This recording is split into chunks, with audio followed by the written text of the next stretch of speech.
Hello అందరికీ welcome back to my channel Revathi Balu 1523. ఎవరైనా కొత్త వాళ్ళు చూస్తున్నట్టయితే నా ఛానల్ని సబ్స్క్రైబ్ చేసుకోండి. అలాగే వీడియో కనుక నచ్చితే ఎండ్ వరకు చూసి ఖచ్చితంగా లైక్ అయితే ఇవ్వండి. ఈ వీడియోలో మేము ఎక్కడికి వెళ్తున్నాం ఏంటి అని ఈ ఫుల్ వ్లాగ్ చూసి మీరైతే ఖచ్చితంగా ఎంజాయ్ చేస్తారని అనుకుంటున్నాను. దసరా వెకేషన్కి 1 డే ట్రిప్ అయితే ప్లాన్ చేశాము. మా ప్లానింగ్ వచ్చి వీకెండ్ రోజు అయితే అనుకున్నాము. సో అందుకే వీకెండ్ రోజు అయితే స్టార్ట్ అయిపోయాము. అర్లీ మార్నింగ్ 4:30కే లేద్దామని అయితే అనుకున్నాము, కానీ అస్సలు కుదరలేదు. 7:30 అలా బయలుదేరిపోయాము ఇంటి నుంచి. క్లైమేట్ అయితే చాలా కోల్డ్గా ఉంది. మేము వెళ్తుండగా వర్షం కూడా పడింది. ఇంకా ఇంట్లో అయితే పూజ అయితే అయిపోయింది. ఇంట్లో పూజ అయిపోయిన తర్వాత ఇంకా స్టార్ట్ అయిపోయాము. మేము ఎప్పుడైనా 1 డే ట్రిప్కి వెళ్ళాలంటే ఒక 4-5 ప్లేసెస్ అయితే సెలెక్ట్ చేసుకుంటాము. అందులో ఒక్క ప్లేస్ మాత్రం పిక్ చేసుకుంటాము.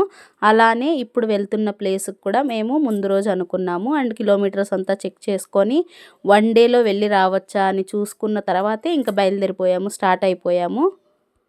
అక్క వాళ్ళు ఉండేదేమో యలంక సైడ్, మేమేమో యశ్వంత్పూర్ సైడ్. సో వాళ్ళు ఇంటి దగ్గర నుంచి యలంక సైడ్కి రీచ్ అయిపోయారు. మేమేమో మా ఇంటి దగ్గర నుంచి అయితే దేవనహళ్ళి రూట్కి అయితే రీచ్ అయిపోయాము. యాక్చువల్లీ యలంకకి చాలా దగ్గర మా అక్క వాళ్ళకి. మాకైతే ఇక్కడి నుంచి చాలా లాంగే ఉంది. వాళ్ళు నియర్లీ అక్కడికి ఒక 20 to 15 మినిట్స్ లోపల వచ్చేయచ్చు. మేమైతే ఇక్కడి నుంచి అక్కడికి వెళ్ళాలంటే నియర్లీ ½ అన్ అవర్. ట్రాఫిక్ ఏమైనా ఉంటే 45 మినిట్స్ అయితే పడుతుంది. అయితే మాకేం చెప్పినారంటే మీరు వచ్చే లోపల మేము ఆల్రెడీ అక్కడికి రీచ్ అయిపోయి ఉంటాం, వచ్చేయండి అన్నారు. కానీ మేము అక్కడికి వెళ్ళిన తర్వాత నియర్లీ ½ అన్ అవర్ అక్కడ వెయిట్ చేసాము వాళ్ళ కోసము. ఫైనల్గా అయితే వచ్చేసారు. ఇప్పుడు మేము వెళ్తున్న ప్లేస్కి నియర్లీ 1 ఇయర్ బ్యాక్ అయితే అనుకున్నాము వెళ్ళాలి అని, కానీ అసలు కుదరలేదు. ఈసారైనా ఖచ్చితంగా వెళ్ళాలని అయితే అనుకున్నాము. అయితే మేము అనుకున్న ప్లేస్ చిక్బళాపుర ఈషా ఫౌండేషన్కి అయితే అనుకున్నాము. మేము వెళ్తున్నది ఫస్ట్ టైం కాబట్టి అక్క వాళ్ళైతే రూట్ మ్యాప్ వేశారు. చిక్బళాపుర హైవే రూట్లో వెళ్తుండగా మాకైతే వీరాంజనేయ స్వామి టెంపుల్ అయితే కనిపించింది. మేము ఫస్ట్ టైం అక్కడికి విజిట్ చేయడం, ఆంజనేయ స్వామి వారిని దర్శించుకొని అయితే వెళ్దామని అయితే అనుకున్నాము.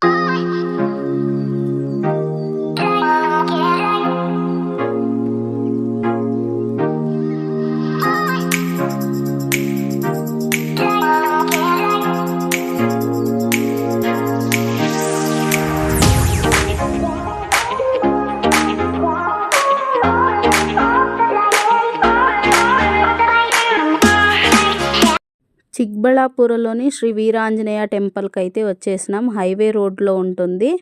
టెంపుల్ అవుట్ సైడ్ వ్యూ చాలా అంటే చాలా బాగుంది. ఫుల్ గ్రీనరీతో నిండిపోయింది. టెంపుల్ వ్యూ గురించి చెప్పాలంటే ఎంట్రన్స్లోనే left and right side hibiscus flowers అయితే ఉన్నాయి. నేను యాక్చువల్లీ ఈ ఫ్లవర్స్ అయితే అబ్జర్వ్ చేయలేదు, కానీ అక్క చెప్పిన తర్వాతే అబ్జర్వ్ చేశాను. యూజువల్గా హైబిస్కస్ ఫ్లవర్స్ స్మాల్ సైజులో ఉంటాయి కదా. నేనేమో for the first time hibiscus flowers ఇంత లార్జ్ సైజులో అయితే చూడటం. అండ్ ఈ వీడియోలో నేను అసలు మీకు చూపించాలనే జూమ్ కూడా చేస్తాను, మీరు కూడా అబ్జర్వ్ చేయండి. ఇప్పుడు ఎప్పుడు చూడలేదబ్బా ఇంత లాభం అందరం.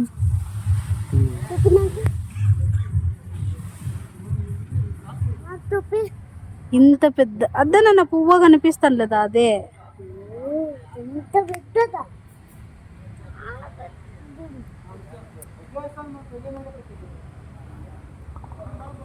అయితే ఈ టెంపుల్కి మేము వెళ్ళటం ఫస్ట్ టైం. ఇటువంటి ఎక్స్పీరియన్స్ నేనైతే ఎప్పుడూ చేయలేదు. ఎన్నో టెంపుల్స్ తిరిగాను, కానీ ఇక్కడున్న మెయింటెనెన్స్ కానీ ప్రతిదీ చాలా స్పెషల్గా ఉన్నాయి. ఈ టెంపుల్ చాలా యూనిక్గా ఉంది. అయితే నెక్స్ట్ పార్ట్లో నేను క్లియర్గా టెంపుల్ గురించి మొత్తం చెప్తాను.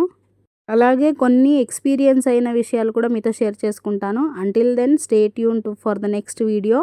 వీడియో కనుక నచ్చితే ఖచ్చితంగా లైక్ అయితే ఇవ్వండి. అలాగే సబ్స్క్రైబ్ కూడా చేసుకోండి కొత్త వాళ్ళు ఎవరైనా నా ఛానల్ని చూస్తున్నట్టయితే.